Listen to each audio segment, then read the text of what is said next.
오늘 본문은 예수님께서 병든 사람을 고쳐주시는 사건이 기록되어 있습니다. 예수님께서 갈릴리 지방의 가나에 이르셨어요.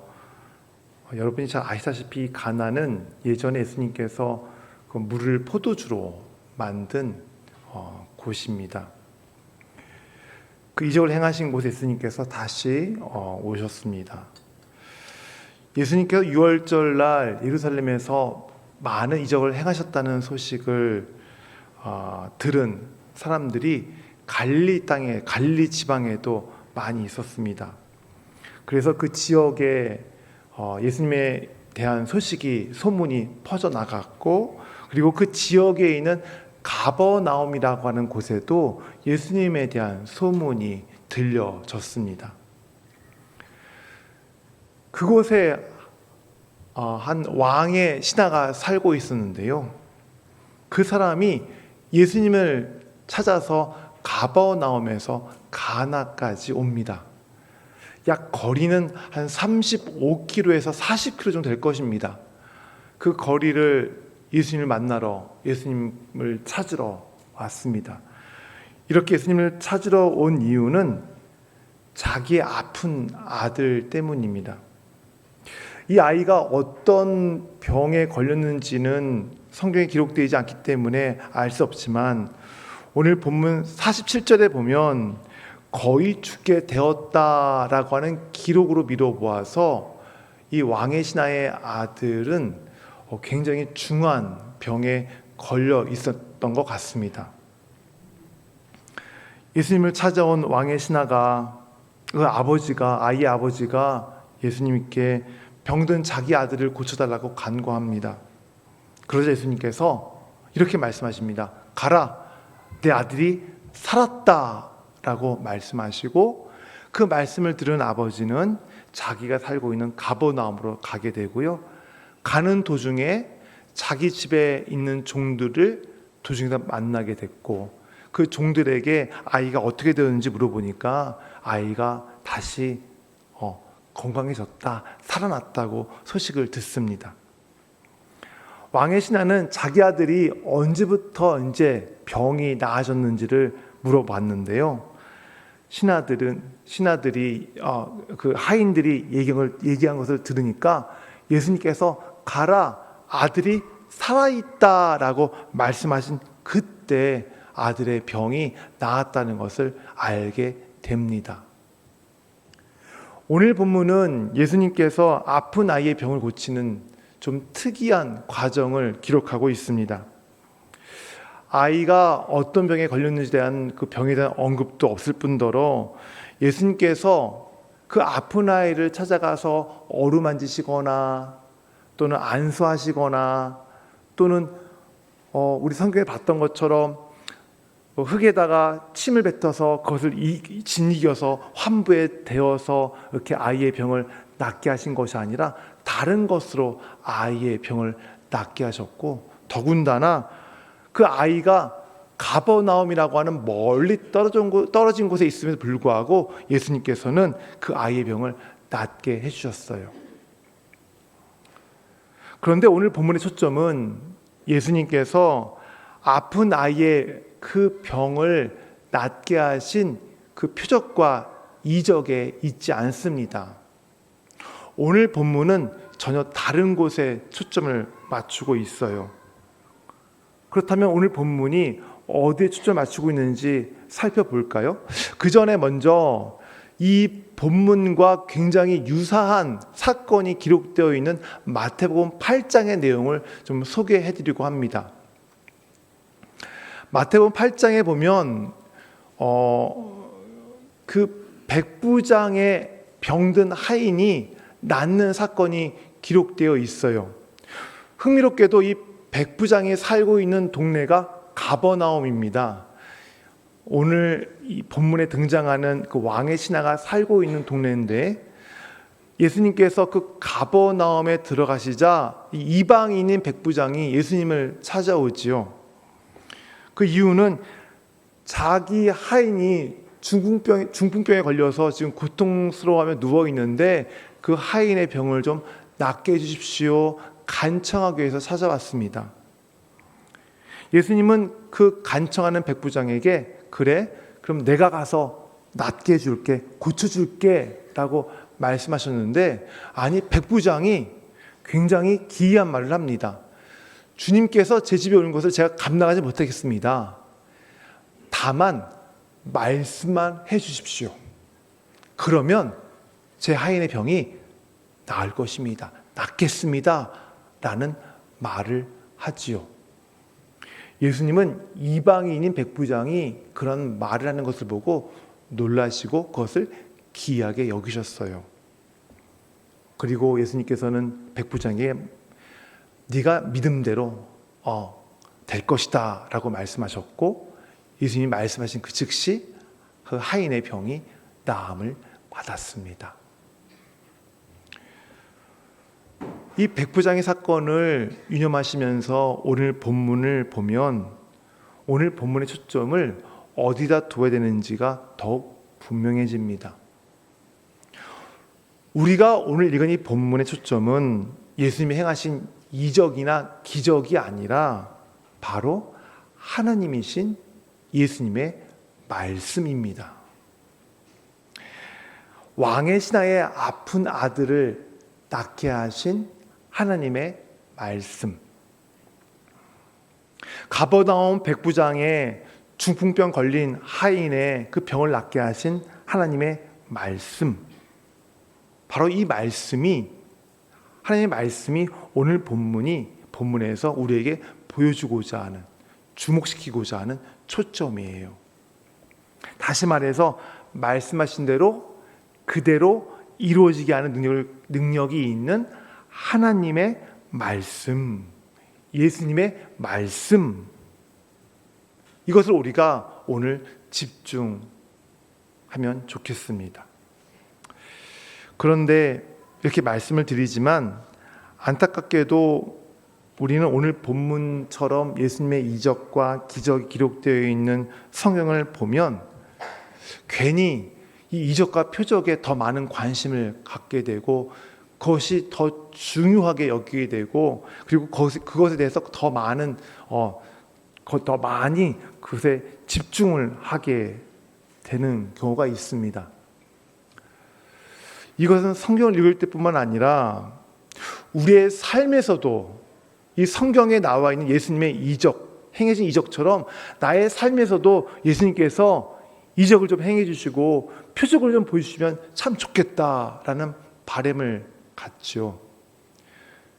지금 예수님께서 나에게 표적을 보여주시면, 주님께서 지금 나에게 어디로 가라 그렇게 말씀해 주시면 참 좋겠는데, 그러면 내 신앙이 더욱더 돈독해지고 내가 더 열심히 예수 믿을 것 같고 더 내가 헌신할 것 같은데, 그래서 우리는 이렇게 예수님의 행하시는, 예수님께서 나에게 행하시는 그런 표적과 이적을 우리는 많이 사모하고 있고 그것을 눈으로 보기를 원합니다. 반면에 예수님의 말씀에 대해서는 그다지 많은 관심이 없어요. 상대적으로. 예수님이 행하신 표적에만 관심을 갖고 있고 그것에 대해서 더 중요히 여기는 것만큼 그만큼 예수님 말씀에 우리가 관심을 잘 갖지 못해요. 덜해요. 이유가 있습니다. 그 이유는 예수님의 표적과 이적은 눈에 보여요. 하지만 예수님의 말씀은 눈에 보여요? 안 보여요? 안 보여요. 그래서 우리는 눈에 보이는, 우리 눈으로 확인할 수 있는 표적과 이적을, 증거를 더 보기를 원하고 소망하는 거예요. 더 중요하게 여기는 거예요. 예수님을 찾아와 아들의 병을 고쳐달라고 하는 그 왕의 신하도 마찬가지였어요. 예수님께 내려와서 내 아들의 병을 고쳐주소서라고 간청했던 그 아버지 역시도 주님이 직접 오셔서 저의 절실함에 대해서 좀 증거를 보여주십시오. 아들이 아픕니다. 나의 고통입니다. 나의 슬픔입니다. 나의 어려움입니다. 오셔서 주님, 예루살렘에 행하셨던 그 표적을, 행하신 그 이적을 일으키셔서 제 아들을 낫게 해주십시오. 라고 하는 그러한 간청을 드렸던 거예요.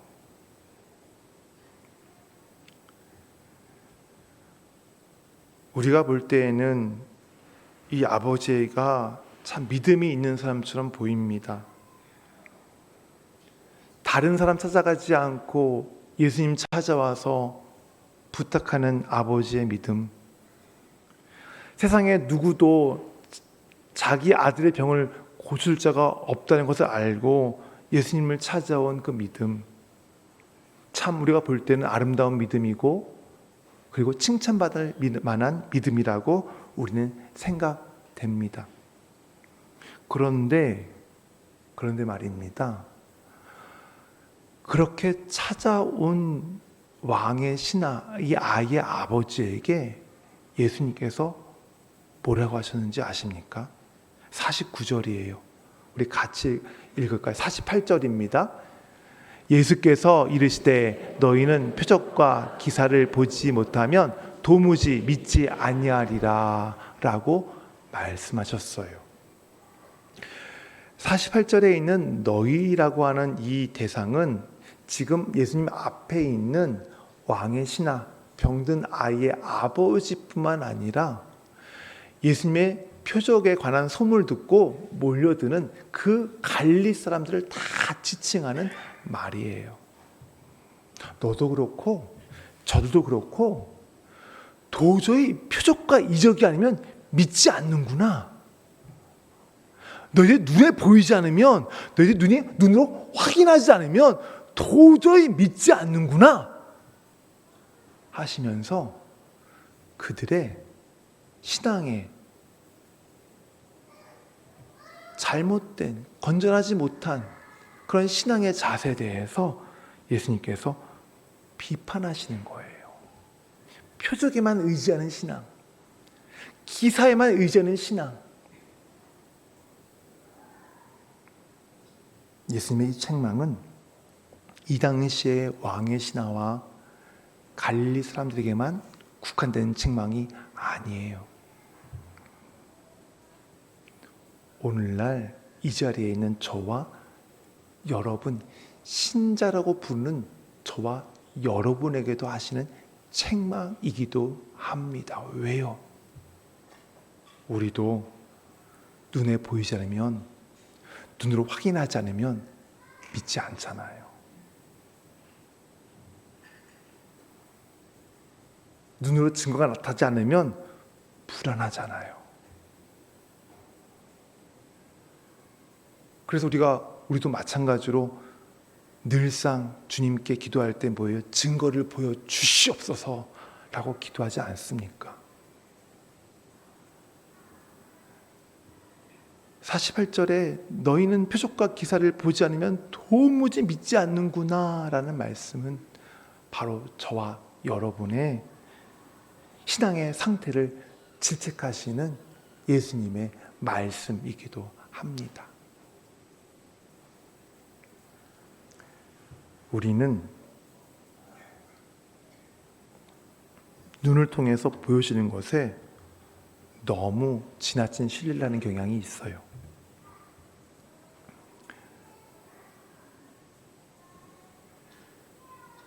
반드시 눈으로 봤다고 해서 그것이 진짜가 아님에도 불구하고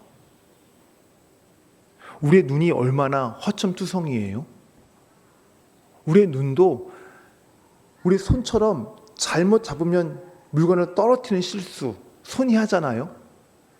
발도 걸어가다가 실수하면 넘어지잖아요. 우리의 귀도 잘못 듣는 실수를 범하잖아요. 마찬가지로 우리 눈도 잘못 보는 실수를 범할 때가 너무 잦은데 너무 그 일들이 많은데도 불구하고 우리는 우리 눈으로 보는 것이 진짜인 줄 알아요. 우리 눈으로 확인해야만 그것이 그렇구나라고 인정을 해요.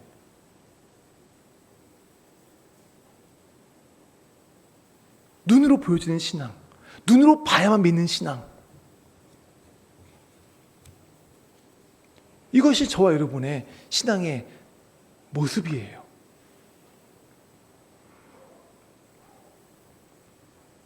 그런데 하나님의 말씀은 우리의 눈으로 보든 우리의 눈으로 보이지 않든 그대로 되어진다는 사실을 알고 계시지요. 하나님께서 천지를 창조하실 때에 말씀으로 천지를 하나하나 만드셨어요. 말씀으로 빛을 만드셨고, 말씀으로 물과 물을 나누셨고, 말씀으로 육지를 만드셨고, 말씀으로 온갖 채소와 나무들을 만드셨고, 말씀으로 하늘에 떠 있는 광명체들을 만드셨어요. 뿐만 아니라 오늘 본문에서 우리가 봤던 것처럼 말씀으로 병든 아이의 병을 낫게 해주시고, 오늘 본문은 아니지만 요한복음의 다른 본문에 보면 죽어 썩어서 냄새나는 나사로를 말씀으로 살아나게 하셨어요.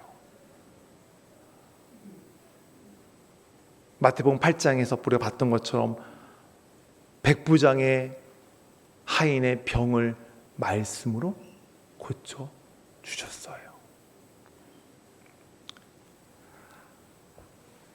하나님의 말씀으로 천지가 창조되어지고, 하나님의 말씀으로 아이의 병이 낫고, 그분의 말씀으로 하인의 병이 낫고, 말씀으로 죽은 자가 살아나는 이 사실들이 우리에게 무엇을 말해주는 걸까요? 그것은 하나님이신 예수 그리스도의 그 말씀은 그분이 말씀하신 그대로 이루어지는 현실이다라는 것을 우리에게 말해주는 거예요. 한마디로 하나님의 말씀은 신자의 현실이에요. 이사야 55장 10절과 11절 말씀 우리 같이 볼까요? 같이 읽겠습니다. 이는 비와 눈이 하늘로부터 내려서 그리로 되돌아가지 아니하고 땅을 적셔서 소출이 나게 하며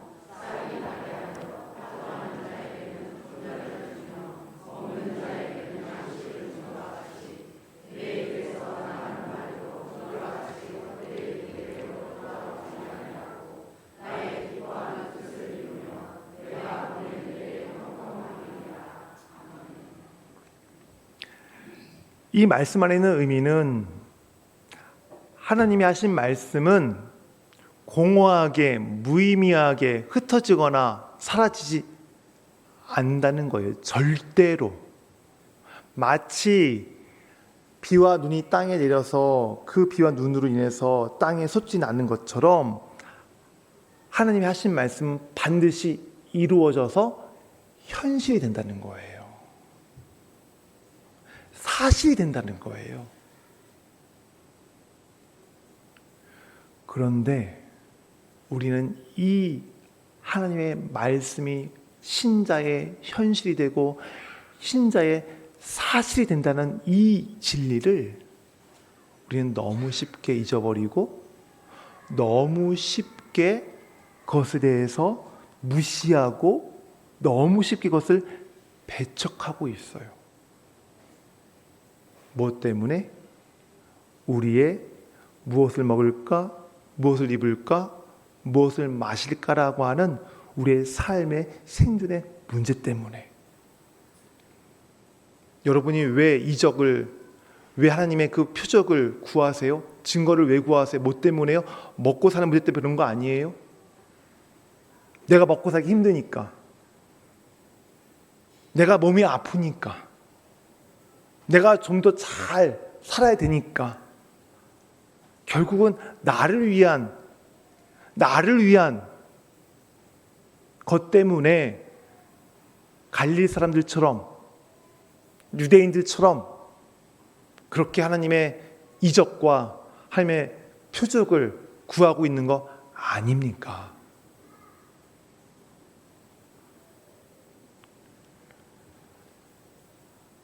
이 땅에 오신 예수 그리스도는 우리에게 마음을 주셨어요. 어떤 마음이요? 하나님의 말씀을 따라가고자 하는 마음을 우리에게 주셨어요. 또 마음을 주셨어요. 어떤 마음이요? 나의 길이 아니라 하나님의 길을 가고자 하는 그 마음을 우리에게 주셨어요. 그런데 우리는 그 마음을 저버리고 무엇을 먹을까? 무엇을 입을까? 무엇을 마실까? 그 생존의 문제에 우리는 매달리고 있어요. 그래서 그 생존의 문제에서 해결점이 보이면, 해결이 되어지면, 야, 하나님이 날 사랑하시네. 내 병 나았어. 하나님이 나를 사랑해 준 거야. 라고 우리는 그렇게 간주를 해요.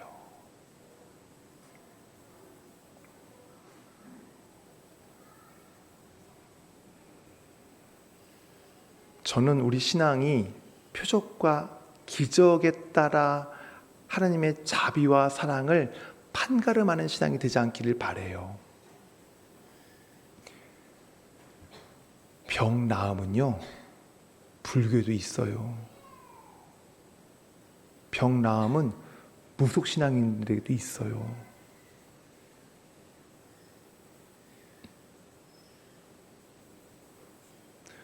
그것으로 하나님의 은혜와 사랑을 저울질하지 마세요. 우리가 바라보고 우리가 더 귀하고 중요하게 여기고 더 우리가 마음을 써야 될 것은 물론 하나님이 행하시는 이적과 기적도 그렇겠지만 그보다 더 하나님의 말씀하시는 대로 되어지는 신자의 현실이고 사실이 되어지는 그 능력의 하나님의 말씀, 그 말씀이 우리 신앙의 기준이 되어야 되는 거예요.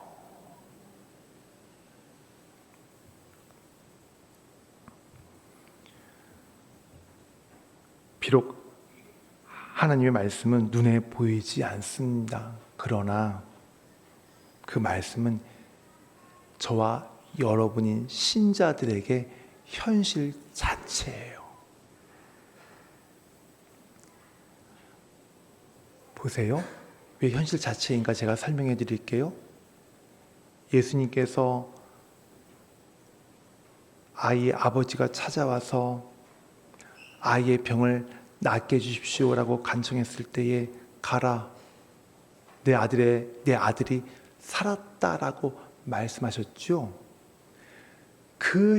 그때 그 말씀하시는 그 말씀이 예수님 입술에서 나가는 그 순간 아들이 살았어요. 현실이 된 거예요. 실체가 된 거예요. 사실이 된 거예요.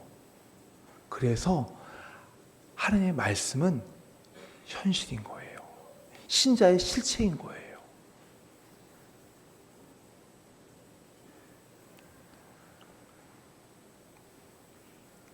저는 말씀이 여러분의 현실이라는 것을 여러분이 볼 수 있는 믿음을 가지시길 바랍니다.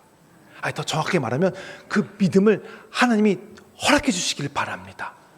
그 허락하신 믿음을 가지고 지금 내가 살고 있는 이 자리, 그리고 내가 있는 이 말씀, 성경 말씀이 지금 이 말씀이 나의 현실이구나, 실체구나. 내가 지금 하나님 말씀 가운데 지금 내가 살아가고 있구나 라고 하는 그 믿음을 보실 수 있는 믿음의 눈을 우리 주님께서 여러분에게 허락해 주시길 바랍니다. 그런 분들은 어떻게 살까요? 이렇게 살아요. 믿는 자에게 구원이 있다라고 하는 말씀을 들으면 구원받은 자처럼 사는 거예요. 하늘을 나는 새도, 들에 있는 그 백합화나 그 들풀도 하나님이 먹이시고 입히신다는 말씀을 듣고 하물며 너일까 보냐라는 말씀을 들으면 하나님께서 이미 내가 먹고 내가 입을 것들을 다 예비해 놓으셨구나 라고 하는 바로 그 믿음으로 살아가는 거예요. 설령 내가 원하는, 소망하는 대로, 소원하는 대로 나의 기도가 응답되어지지 않았을지라도 그것은 주께서 나에게 주시는 말씀의 실체가 아니라 또 다른 주께 생각하시는, 주께서 나에게 주시고자 하는 그 현실, 그 자리가 있구나라고 고백하고 인정하고 나가는 것, 그것이 바로 하나님의 말씀이 나에게 현실 자체입니다 라고 믿음으로 고백하는, 믿음으로 볼주하는 신자들의 삶인 거예요. 그러므로 여러분, 여러분의 상황과 환경 그리고 여러분의 자신을 실수와 오류투성이인 이 육신에 달려있는 눈으로 바라보지 마십시오.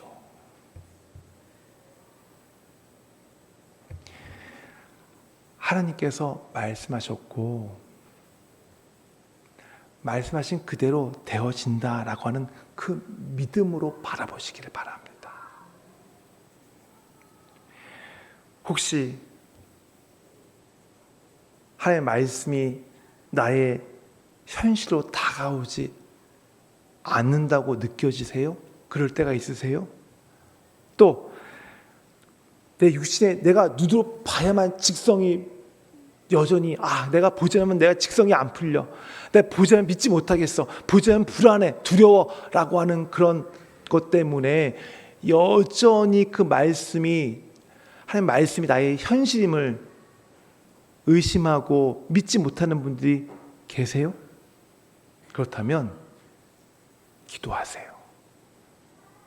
여러분에게 믿음을 선물로 주셔서 여러분을 영생의 자리로 인도하시고자 하시는, 그 인도하시기 원하시는 하나님께 기도하세요. 하나님,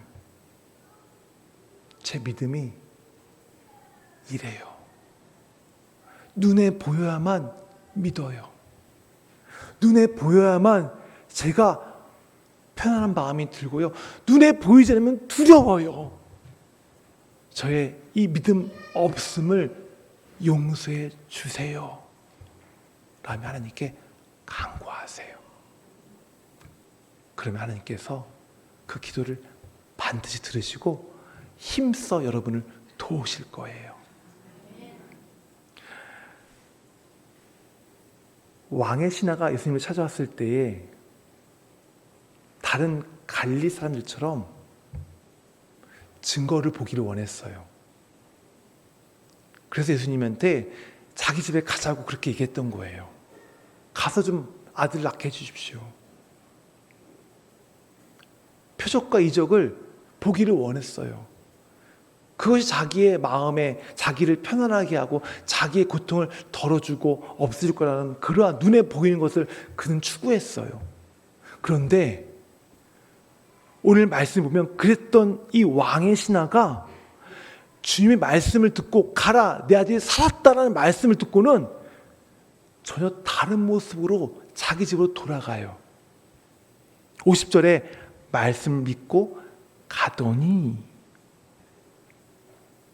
53절에 그때인 줄 알고 자기와 그 온 집안이 다 믿으니라. 태도가 완전히 180도로 바뀌어버렸어요.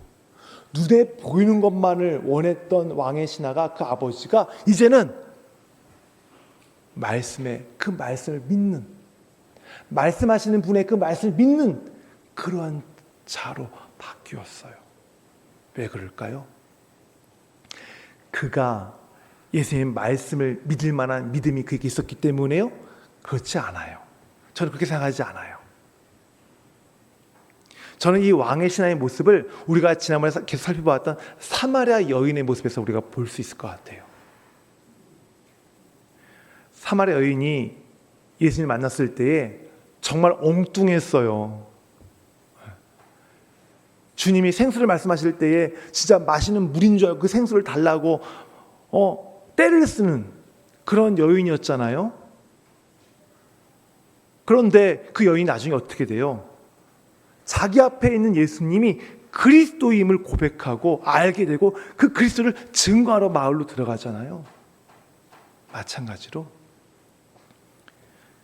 왕의 신하가 그렇게 태도가 바뀐 것은 바로 그 앞에 계신 예수님 때문이에요. 가라! 내 아들이 살았다! 그 말씀이 너무 명확하고 너무 확실하고, 그리고 그 말씀을 통해서 가라! 내 아들이 나았다! 살았다! 라고 하는 그 말씀하시는 분이 어떤 분이신가를 주님께서 왕의 신하에게 깨닫도록 하셨기 때문에 눈에 보는 것만 원했던 그가 이제는 가라, 내 아들이 살았다라는 그 말씀만을 믿고도 갈 수 있었던 거예요. 여러분의 믿음 연약함을, 믿음 없음을 기도하면 하나님이 이렇게 여러분을 전적으로 도우실 거예요.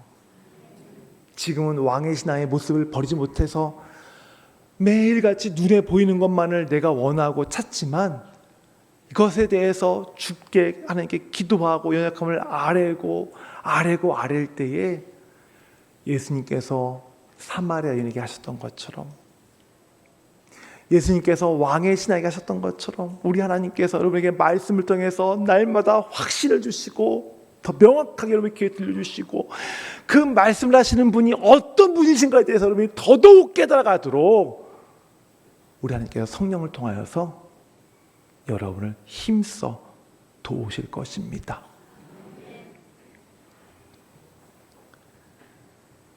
그렇게 함을 통해서 여러분이 있는 상황과 여러분이 있는 환경이 어떠하든지 그곳이 하나님의 말씀의 현실이 되는 자리라는 것을 여러분이 깨닫도록 해주실 거예요.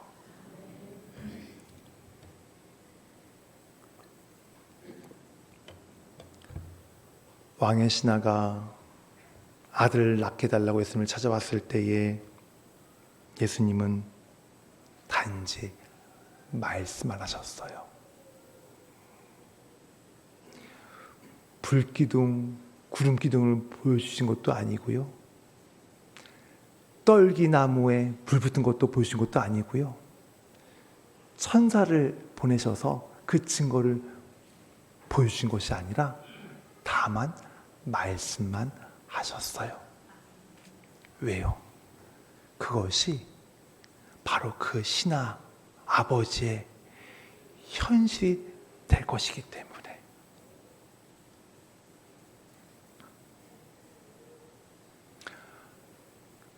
예수님께서 왕의 신하에게 하신 가라, 내 아들이 살았다라는 이 말씀, 그 말씀을 다시 말하면 가라, 말씀의 현실 속으로 가라라는 예수님의 명령이에요.